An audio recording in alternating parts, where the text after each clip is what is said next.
बिस्मिल्लाहिर्रहमानिर्रहीम। अस्सलाम वालेकुम व्यूअर्स, आप देख रहे हैं साजिद अयूब यूट्यूब चैनल। नाजरीन, जब पहली जंग अज़ीम ख़त्म हुई तो उस टाइम सल्तनत उस्मानिया का ख़ात्मा हुआ, लेकिन उसके साथ साथ जो सबसे ज़्यादा नुकसान हुआ वो हुआ जर्मनी का। जर्मनी उस नुकसान को अपने साथ लेकर नहीं चले। जर्मन जो लोग थे उनमें उनको एक ऐसा लीडर मिल गया जिसका नाम एडोल्फ हिटलर था। उसने अपनी कौम को सिर्फ कुछ सालों में 10 से 15 साल के दरमियान में अपनी कौम को इस तरह से उभारा, इस तरह से दोबारा से उठाया कि वो अब तक दुनिया के 5 बेहतरीन ममालिक में से एक है। जी हाँ, उन्होंने अपने मुल्क को इस तरह उठाया कि उन्होंने कहा कि अब हमें भीख नहीं मांगनी, अपना हक मांगना नहीं है, बल्कि अगर कोई नहीं देगा तो उसे छीनना है। उसने ऐसी ब्रेन वॉशिंग की अपने लोगों की कि वो आज तक दुनिया में एक ताकतवर तरीन जो रियासत है उसमें उनका शुमार होता है। वो अलग बात है कि उसने यहूदियों के साथ क्या किया, उसने अपने मुल्क के साथ क्या किया, दूसरे ममालिक के साथ लड़ाइयाँ लड़ी या जो भी किया, लेकिन वो अपने कौम के लिए और अपनी आवाम के लिए बहुत ज़्यादा सूदमंद रहा। अब हम बात करेंगे कि पाकिस्तान इस टाइम पे किस जगह पे खड़ा है। पाकिस्तान जो है ये एक इतना अहम मुल्क है पूरी दुनिया में, जिसकी तरफ दुनिया में कहीं भी कोई भी मसला हो इस्लामिक लिहाज से तो पाकिस्तान की तरफ सबसे पहले देखा जाता है। अब तुर्की भी इसके साथ शामिल हो गया पिछले चंद सालों से, लेकिन अभी भी पाकिस्तान की जो अहमियत है वो कम नहीं हुई, वो बल्कि ज़्यादा बढ़ गई है। तो ये टाइम है कि पाकिस्तान अब अपनी फ़ौज को 2 गुना कर दे। पाकिस्तान गूगल के मुताबिक फ़ौज की जो पाकिस्तानी फ़ौज की तादाद है वो 6,53,800 है, लेकिन अगर इसको बढ़ाकर 14 से 15 लाख कर दिया जाए तो वो हमारे लिए बहुत ज़्यादा फ़ायदेमंद रहेगी, बल्कि पूरी दुनिया के लिए। इसके लिए मुझे पता है बहुत ज़्यादा ख़र्चा आएगा, बहुत ज़्यादा इक़दामात करने पड़ेंगे, लेकिन ये वक्त की ज़रूरत है, क्योंकि पूरी दुनिया का निज़ाम जो है इस्लामिक निज़ाम वो पाकिस्तान ने चलाना है और पाकिस्तान ने इसको आगे लेके जाना है। ये जो अंग्रेज़ों ने एक साजिश के तहत पाकिस्तान का इंडिया के साथ मुकाबला करवाया हुआ, तो जी इंडिया के साथ हमारा कोई मुकाबला नहीं है, वो अभी बहुत पीछे हैं, वो बच्चे हैं हमारे। उनको तो ये चंद ममालिक सपोर्ट करके हमारे मुकाबले में लाते हैं, लेकिन उनसे हमारा मुकाबला नहीं है। ये अंग्रेज़ों को भी पता है, यहूदियों को भी पता है, क्योंकि हमारा मुकाबला उनसे है, बहुत बड़ी-बड़ी कौमों से है।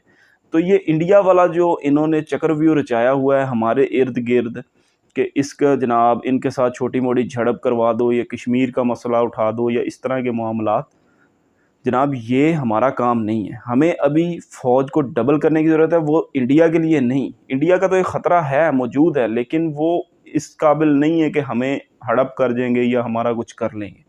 पाकिस्तान उनसे बहुत आगे है। पाकिस्तान के जो मकासद हैं वो दुनिया में बहुत बड़े हैं, वो बहुत ज़्यादा हैं, क्योंकि फ़लस्तीन का मसला जो चल रहा है उसमें पाकिस्तान की ज़रूरत पड़ेगी। उसके बाद अंग्रेज़ इस जंग में कूदेंगे, उधर भी पाकिस्तान की ज़रूरत पड़ेगी। खुदा न खास्ता वो मक्का और मदीना पर अगर किसी वक्त कोई ऐसा वक्त खुदा न खास्ता आया तो उस तरफ उन्होंने आंख उठा के देखा, तब भी पाकिस्तान की फ़ौज की ही ज़रूरत पड़ेगी। अगर पाकिस्तान की फ़ौज यहाँ से निकल के वहाँ जाके लड़ेगी तो यहाँ पे इंडिया हमारे सर पे आएगा। ये उनकी प्लानिंग है। तो इसलिए पाकिस्तान को अभी ज़रूरत है कि फ़ौज को 2 गुना कर दे। वो 2 गुना कैसे करें ये भी मैं आपको बताऊंगा। उसमें ऑफिसर्स में ज़्यादा इजाफे की ज़रूरत नहीं है, क्योंकि हमें लड़ने वाले जवान चाहिए। तो जवानों में अगर हम भर्तियां जल्दी से जल्दी तेज़ी से कर दें 2023 से पहले क्योंकि 2023 के बाद दुनिया का नक्शा एकदम से बदल जाएगा। बहुत ज़्यादा मसाइल का सामना करना पड़ सकता है मुसलमान अक़वाम को, जिसमें कोई भी मुल्क हो सकता है। तो पाकिस्तान उसमें लीडिंग रोल प्ले करेगा। पाकिस्तान उस वक्त लीडिंग रोल प्ले करेगा जब पाकिस्तान के पास अपनी बड़ी फ़ौज होगी। पाकिस्तान के पास अभी भी दुनिया की 6ठी बड़ी फ़ौज है, लेकिन इससे भी ज़्यादा बढ़ाने की हमें ज़रूरत है, क्योंकि हमारे मकासद बड़े हैं। तो पाकिस्तान जो है इसकी फ़ौज अगर 14 लाख हो जाएगी, उसमें ज़्यादातर जवानों की भर्ती की जाए, जो चारों सूबों से की जाए, उसमें ज़्यादा यूनिटें बनाई जाएँ, ज़्यादा छावनियाँ बनाई जाएँ, اپنے آپ کو کچھ سالوں کے لیے اگر جس طرح ابھی مہنگائی ہے اس کو برداشت کر لیا جائے، وہ خرچہ اگر ہم اپنے دفاع پہ لگا دیں تو اس سے بہت زیادہ فائدہ ہوگا۔ اس کی تعداد کو 2 گنا کرنا چاہیے۔ اب میں آپ کو بتاؤں گا کہ اسرائیل اور اس کے علاوہ انڈیا، امریکہ، یہ سب ممالک پاکستان کے ازلی دشمن ہیں، یہ پاکستان کو بخشنے والے نہیں ہیں۔